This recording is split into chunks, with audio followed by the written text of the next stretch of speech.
Moita xente pregúntame como acabei vivindo na República Dominicana.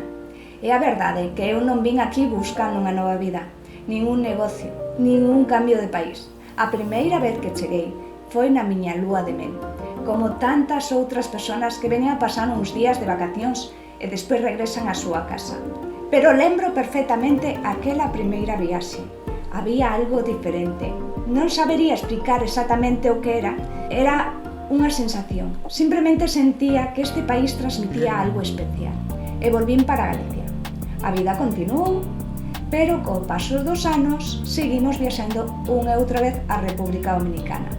E cada vez que marchábamos quedaba esa sensación de querer volver. Ata que chegou un momento que as vacacións xa non eran suficientes.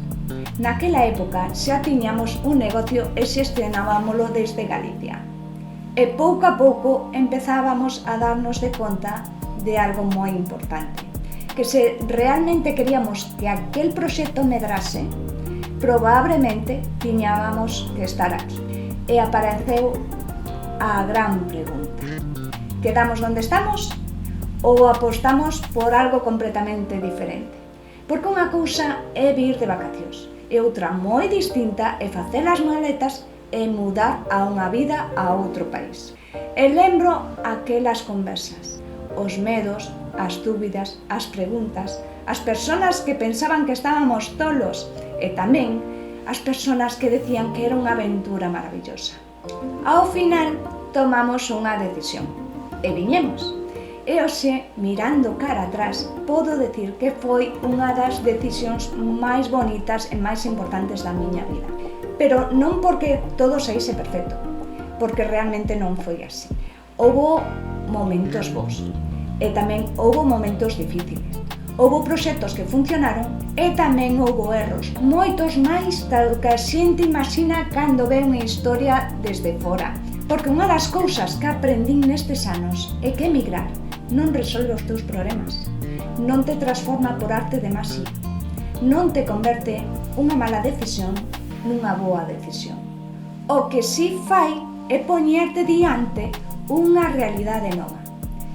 E aí te obriga a aprender, a adaptarte, a cambiar, a descubrir cousas de ti mesmo que probablemente nunca descubrirías quedando no mesmo sitio.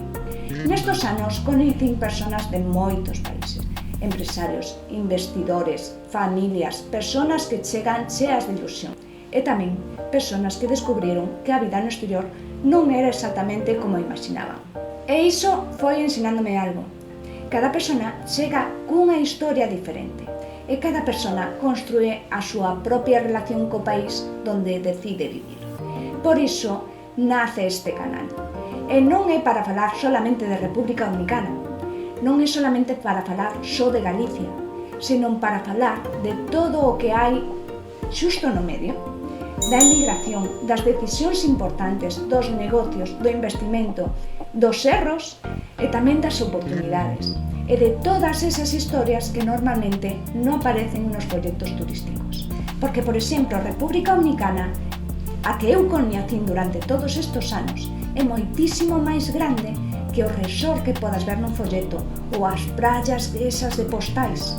Así que, se che interesa este tema, acompáñame, porque teño a sensación de que aquí imos ter conversas moi interesantes.